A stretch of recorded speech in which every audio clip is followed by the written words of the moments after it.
Good day and welcome to the first edition of Women in Leadership with V. Women in Leadership with V is brought to you by Diversity SA. Diversity SA is a management consulting company in diversity, equity, and inclusion, and we specialize in training, facilitation, and speaking. And today, for our very first podcast, we have Vivian Motshwane. Vivian, please give us a brief introduction of yourself. Thank you, V. Thank you to your viewers as well. My name is Vivian Motshwane. I'm from Pretoria. I've been in the insurance industry for the past 20 years, specializing in the long-term insurance industry. I've left my employer, then I decided to open my own company. That is a brokerage, Mamutlabi Holdings, FSP 51668. Then I decided to again partner with Old Mutual as a franchise holder. I'm currently as well a business consultant responsible for black brokers under South Africa. We are national, we have a national footprint. I'm also responsible to, upskill and look after the taverners, especially the people that are in the Stokvel market, to support and see how we can skill them and do better savings with their products. Oh, that's interesting. Yeah. As a broker and as a key insurance, as a broker and as a key individual in the insurance industry, what are the challenges of balancing professional and personal life? I can safely say that it's quite challenging, especially on my side, because I became a key individual under the group scheme prior to 2010. Then the regulation, was not that harsh, but we had few of the people that were key individuals then. So the employer then, nominated me as a key individual. Then I ended up being, the person who had to move around the country a lot, try to support the brokers within the space, funeral parlor within the space, and being a woman, and we know that most of the funeral parlor owners, it's male-dominated world, so they couldn't understand. But I'm glad that now, since the establishment of the rule to make sure that we have more of key individuals across, we're having a lot of people now, getting used to the idea of having a person, because a key individual is like a manager. You go and manage other people's businesses, then they find it offensive because they are also businesses. So, I'm glad to say that since the regulator, approved on the rule and mandated the rule for everybody to have it, everybody now understands. But it was quite challenging then for me. The insurance industry, it's male dominated. What inspired you to join the insurance industry?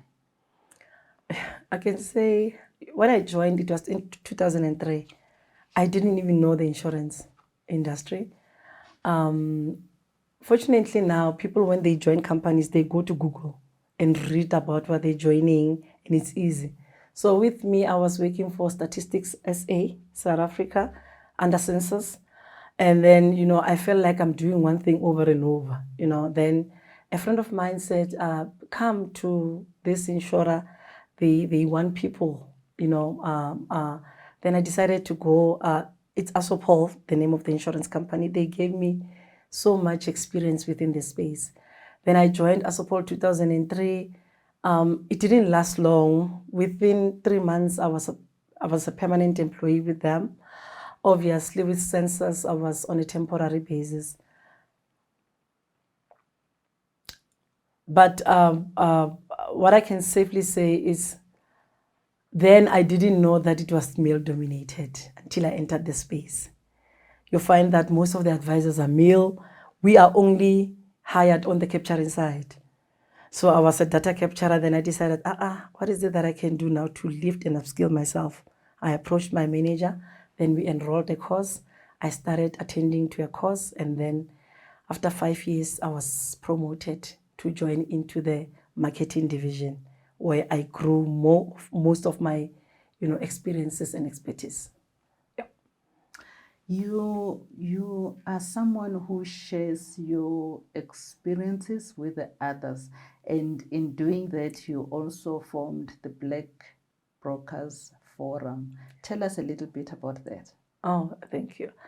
When I left my employer, as I've mentioned that I'm a business consultant, I've been taking care, being responsible for the brokers for the past 20 years now.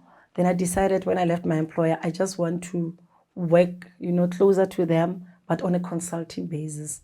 And then I had a fee structure ready. I gave them all my proposals. Unfortunately, when I entered into that space, COVID came, and a lot of our brokers, they went bankrupt. So they said to me, Viv, we see you, we see what you're wanting to do with us, but we can't afford you. Then I decided, okay, it's fine. Let me proceed and continue with what I'm planning with them. I gave them my time, without them even paying. We established a forum where we met quarterly or every month, where we shared ideas, compliance, tips on how to better our work and services.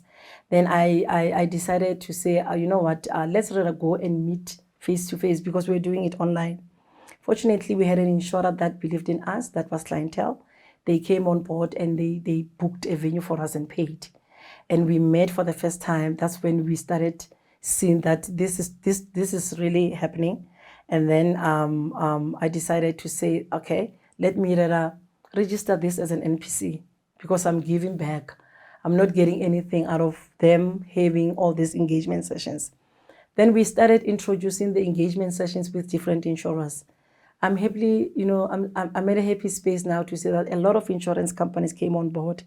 We had monthly sessions with different insurers to understand their value chains, their value, how they offer products and all that. Currently, we are sitting with 120 brokers because we grew from 30 to 120 because of how people were seeing the value out of what was happening. Okay. Yeah. You briefly left the insurance industry to pursue your own business. Tell us a little bit about that. Thank you so much. That was in 2017. I think, you work I've mentioned that when I left that SA statistics, I don't want to do one thing over and over. I'm one person, I want to try different things. Then in 2017, I decided to say, this is it for me. I need to leave. I want to do something different. Fortunately, I had one of my brokers who was experienced in a chemical engineering side. Then he said to me, we can open a water purification company. I'm skilled on the operation side. And then you can, be on the sales side, on the marketing side. Then that's when I decided this will be something different, new. I'm out of the space of this insurance thing. Then I went there. I followed the lead. I resigned immediately. I took all the money. I invested the company. The company was operating in Mabopane, north of Pretoria, because the idea was to skill and find youth unemployed and make sure that we employ a lot of them. It was an exciting moment because, we employed close to 70 kids in the community, and it was something that gave me joy. Okay. Yeah. And what were the challenges, and how did it end? Why did you go back to the insurance industry? Okay. That was 2017, remember, when we started the business. In 2019, I think after 2 years working because I had to invest a lot of my money with the water purification company, then I had to go back. There was another insurer that wanted me to come on board. Then I went, they're placed in Joburg. I went and I joined them. But 2019, I said to them, guys, I think it's about time for me to leave. They asked me to prolong, to extend my time. I'll leave 2020. We didn't know that 2020 COVID will come. Then I decided to remain, but to leave exactly 2020. When I wanted to leave, COVID came. Then I had to, again, extend my stay. But remember during COVID, we were working from home. That's when I approached my business partner to say that fortunately, my plant was working because that was the time that we received a lot of volumes with regards to water. There were a lot of funerals. and we were producing for a lot of funeral parlors within the community. So the business was growing, and we even had struggled to maintain the bottling because of the capacity of, a lot of companies were closed. But then I saw that, no, this is the right time for me to come back to my company. Then I phoned my business partner, but he was nowhere to be found. Then that's when I decided to say, what is really happening with my business? But to cut, the story short, I ended up leaving the company, and because our financials were not matching to what, the work is there, but our financials were not balancing. Then, I said I had to cut my losses, because that is the mistake that I did. I was so absent in my business as a director, as a shareholder, but I relied on my partner to do everything. So as much as I thought the money was coming in, we were more going into debt, and I then reconsidered and stepped back. Oh, devastating. So how did you come back from that? It was really devastating because I resigned. I resigned with my employer, the second employer now, and working for a company for 2 years and working for a company for 17 years. You look at the money, so you look at the financial implication, what you have lost compared to what you want to achieve. Then I said to myself, I think now it's better for me to go back to what I know, of which is insurance. So it's like I'm starting from the top, from the bottom. I'm starting from the bottom. Then I decided that this is something, it's gonna take me a while, but it was never easy, and I mentally I was shaken. Then I decided to move myself into an institution. I admitted myself into an institution that they really did help me a lot. I just want to say to our people, they must never think that we cannot get help out there, because we do get different help, whether it be churches, whether it be in communities, in different, because we have our own tribe. But when I was speaking to most of my people, all of them were saying, Viv, you are stronger than that. They didn't understand the impact until I had to book myself in, get help, and came back. Look at me today. It gave me so much positive energy, and then I did it. Thank you. And we're glad to have you back. Thank you. You served on an employment equity committee. What did that role entail, and what was your role in the employment equity committee? Okay, then I served there while I was still under the employer, and because I've been a person with passion on the CSR, community projects, then I saw this as an opportunity for me to say, companies, they neglect this type of commitment. What they do on the CSI drive, they look into, they are shiny outside. They more give support. Look at Mandela Day. Look at what they do. So then, while I was on this equity committee, I said to them, you are so much skilling and doing a lot for the outsiders, but you're not doing so much for our internal. Then we started changing on that. But what was so winning tool for me when I was there was seeing people moving from being just an administrator, being given a chance to study something that is outside what they were doing. Currently, we're seeing a lot of them being promoted, being managers. And it's because of this type of equity committees. But not a lot of companies. I'm glad that I was working for corporates. It depends where you are. We think it's about time that most companies, they need to be involved with equity, so that this thing has to measure itself.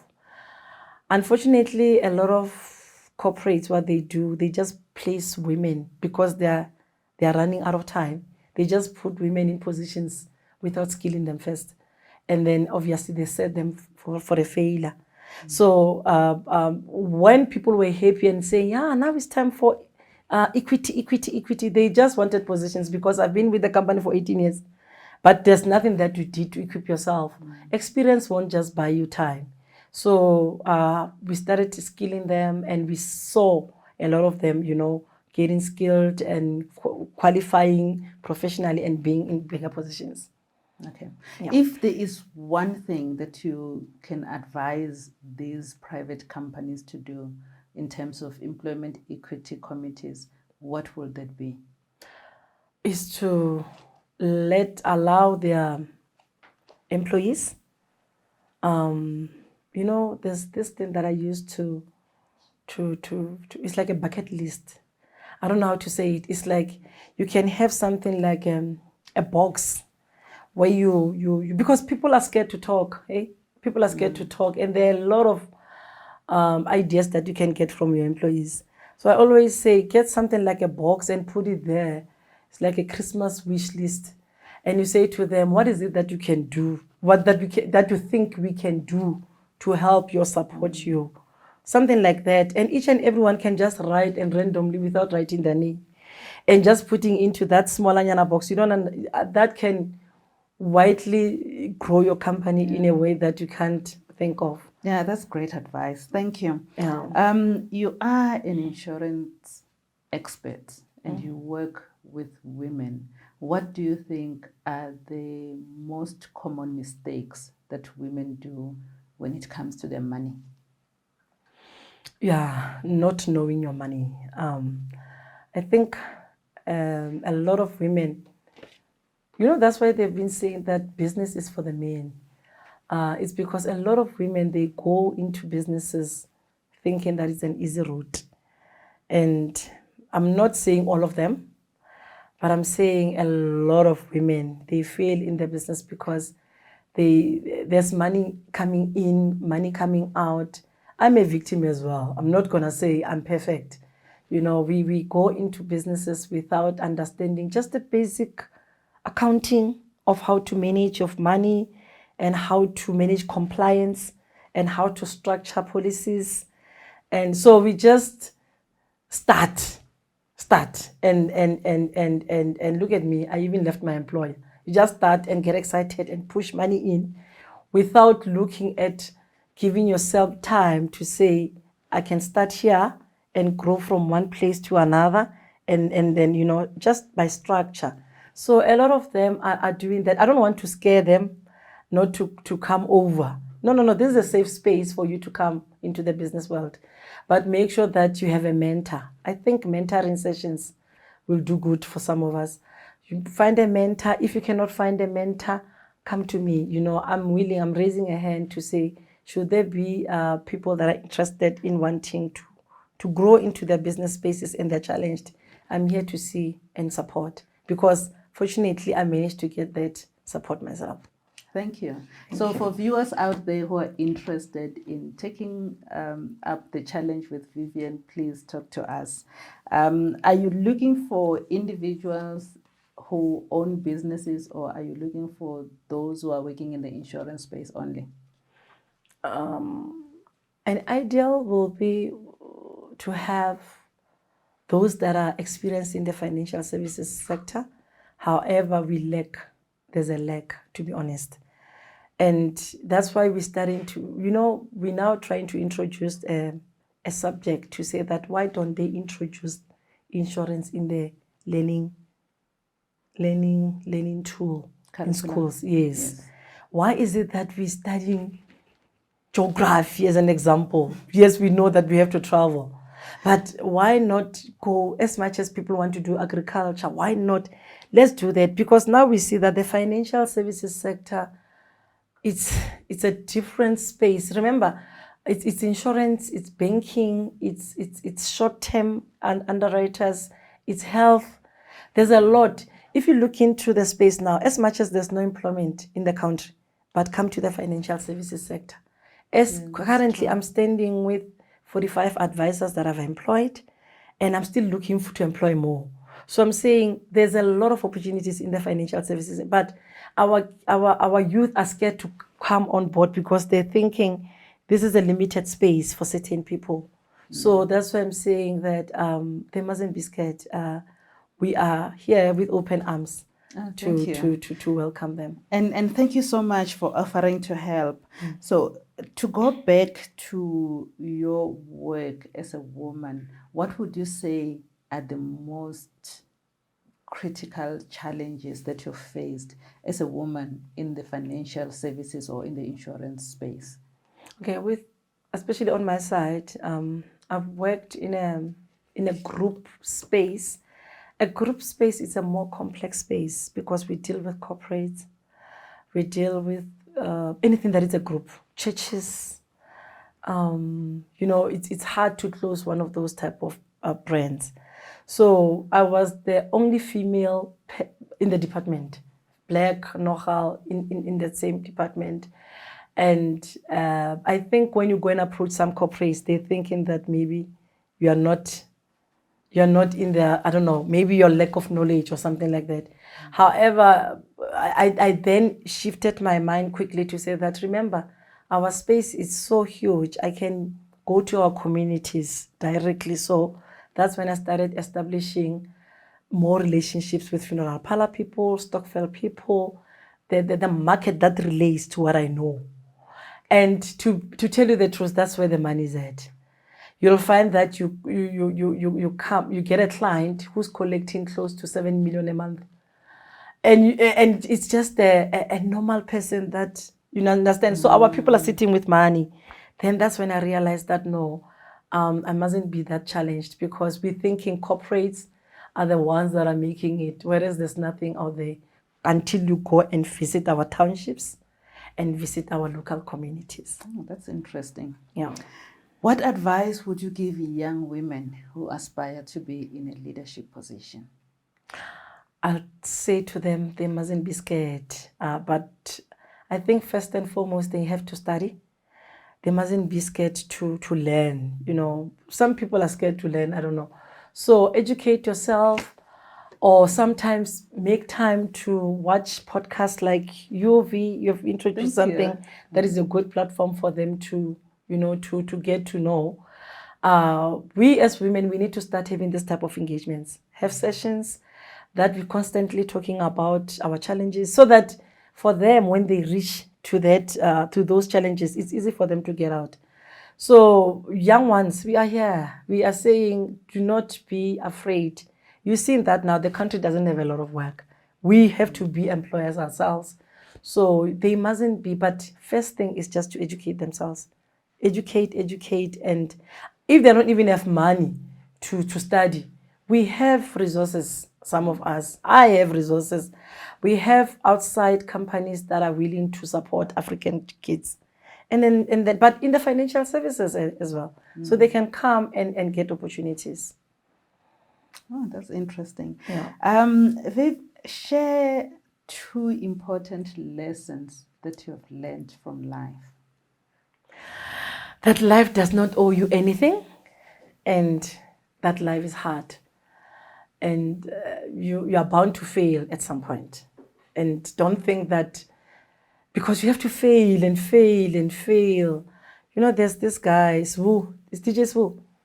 I always listen to him talking. I think that guy tried everything, but look at him today. So there are some people, they even fail. They haven't tried a lot, but they are so scared to even enter the space. So I'm saying failure is there, but learn from it. It's something that will take you far if you learn that whoever is in the space, they started somewhere. Unless if you were lucky enough, you got inheritance, but you wisely utilize that money wisely, because we know I blew it. You know how they do things. So we're starting I've started myself from the bottom. I'm here. I'm not there as yet, but I'm managing what I have because of what I've learned from the past mistakes that I've made. Okay. Yeah. Thank you so much, viewers. That was it from Vivian Motshwane. We are excited and we're going to take her up on the challenge that she's just presented. Thank you so much. The Women in Leadership with V was brought to you by Diversity SA. Diversity SA is a management consulting company in diversity, equity, and inclusion, and we do training, facilitation, and speaking. So you can book us to be your speaker or your trainer or your facilitator. Thank you so much. That's it for today. Thank you. Bye.